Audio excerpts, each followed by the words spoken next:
Channel of Vadodara.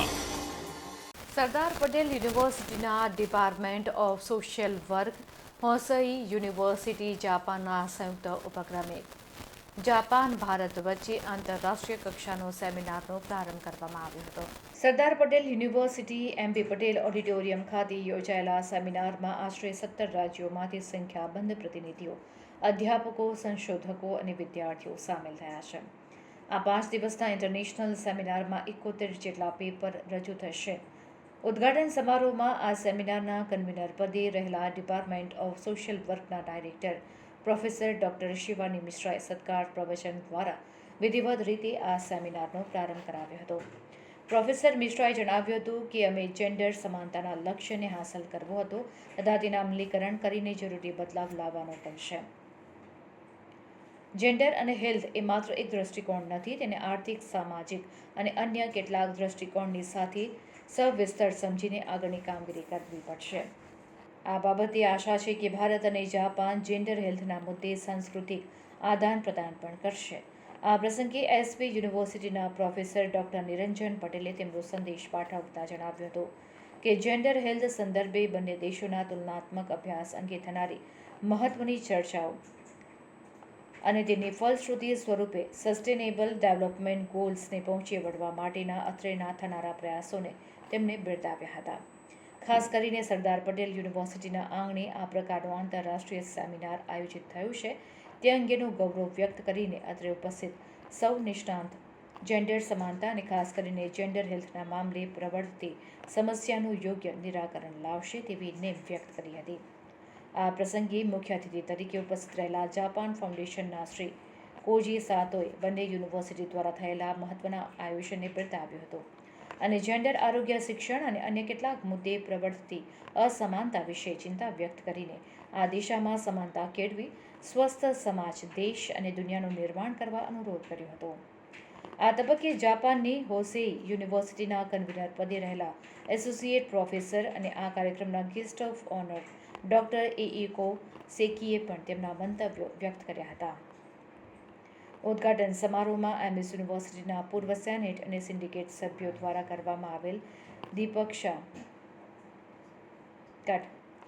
ઉદ્ઘાટન સમારોહમાં MS યુનિવર્સિટીના પૂર્વ સેનેટ અને સિન્ડિકેટ સભ્ય દીપક શાહ, પ્રોફેસર ડૉક્ટર બીજી થોમસે, મોક્ષિતા ધાગધરિયા, અનામિકા ક્રિસ્ટી, મનીષા પરમાર સહિતના મહાનુભાવ ઉપસ્થિત રહ્યા હતા.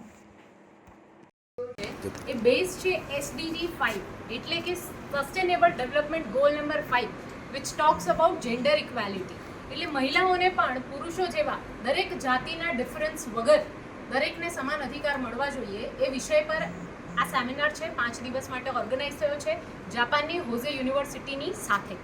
અને જેમાં મુખ્યત્વે જેન્ડર ઇક્વાલિટીને રિલેટેડ જે ટોપિક્સ છે કે જેમાં હેલ્થનું જે ઇમ્પોર્ટન્સ છે કે મહિલાઓના જે રિપ્રોડક્ટિવ રાઇટ્સ છે, મહિલાઓ સાથે જે અલગ અલગ ક્ષેત્રોમાં જે ડિસ્ક્રિમિનેશન થાય છે, ભેદભાવ થાય છે, એને આપણે કેવી રીતના એડ્રેસ કરી શકીએ અને એના માટે શું સજેશન્સ આપણે આપી શકીએ જે બંને દેશની ગવર્મેન્ટ કન્સિડર કરી અને એના માટે કંઈક સારા પગલાં લઈ શકે એ માટે આ સેમિનાર ઓર્ગેનાઇઝ થયો છે.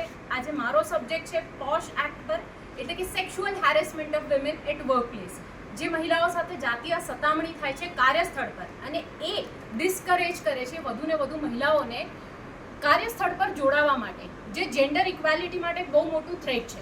સો એ સબ્જેક્ટને આજે અમે એડ્રેસ કરવાના છીએ અને જેન્ડર ઇક્વાલિટીના સબ્જેક્ટ પર 5 દિવસની કોન્ફરન્સ છે. I will be looking at especially the issues surrounding reproductive rights, because especially when we think about gender and health in Japanese context, I think the younger women, especially from lower socioeconomic status, are suffering the most. So I will be examining and making a presentation about how important it is to incorporate the issue and the notion of sexual and reproductive health and rights into policy as well as the practices. Is there any plan for student exchange program between these two universities?